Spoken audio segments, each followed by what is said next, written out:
Imagine a place where gold glitters in the soil, yet its people live in the shadow of violence, where wealth lies beneath your feet, but survival depends on how much you're willing to pay just to move.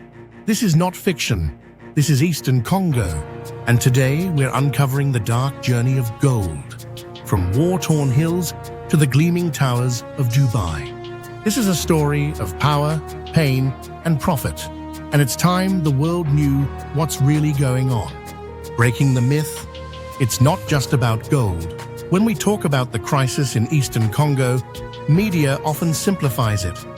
Conflict minerals, blood gold, rebels fighting for resources. But that's just one layer of a much more tangled web.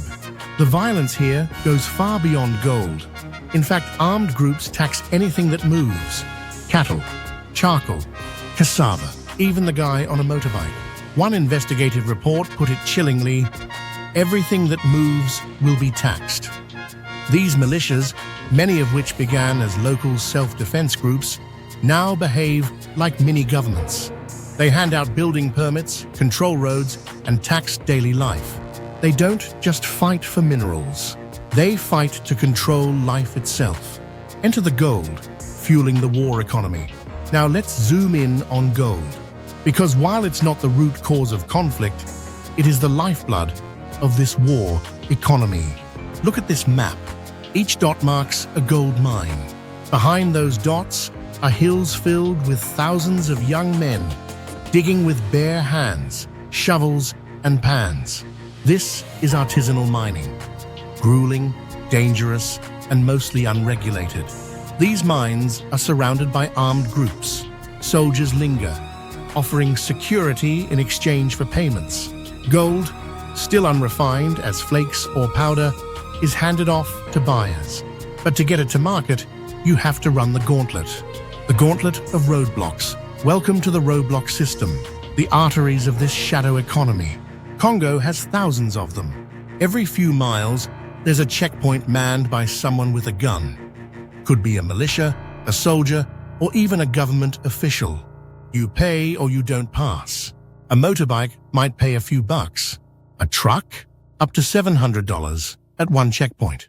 And there might be 60 of these before reaching a city. And here's the twist. Even government soldiers set up illegal checkpoints. They collect money not for the state, but for themselves, or for corrupt commanders back in Kinshasa. So the very forces meant to protect the people behave like armed gangs, navigating the violence, life in Congo. If you're a farmer in Eastern Congo, just getting beans or cassava to market is a high-risk mission. Pay the wrong person the wrong amount, and it could cost you your life. Funerals are common, and death, sadly, is part of the rhythm of daily life. And yet, people have adapted. They learn the logic of violence. They know which checkpoint demands what. It's a social code, brutal but predictable. Because in a place where the state has collapsed, violence becomes the system. From Congo to Dubai. The global gold trail, after passing through dozens of checkpoints, the gold reaches the border. It's smuggled, often hidden in a pocket, across to Rwanda or Uganda.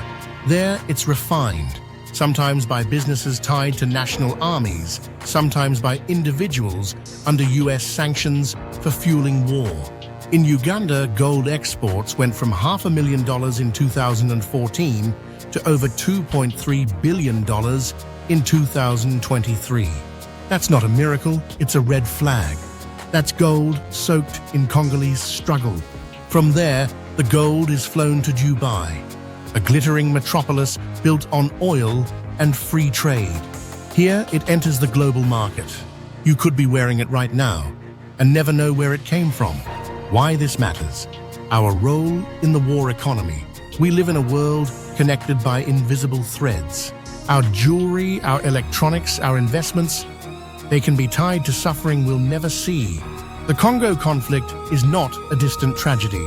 It's a mirror, showing us what happens when profit is valued more than peace.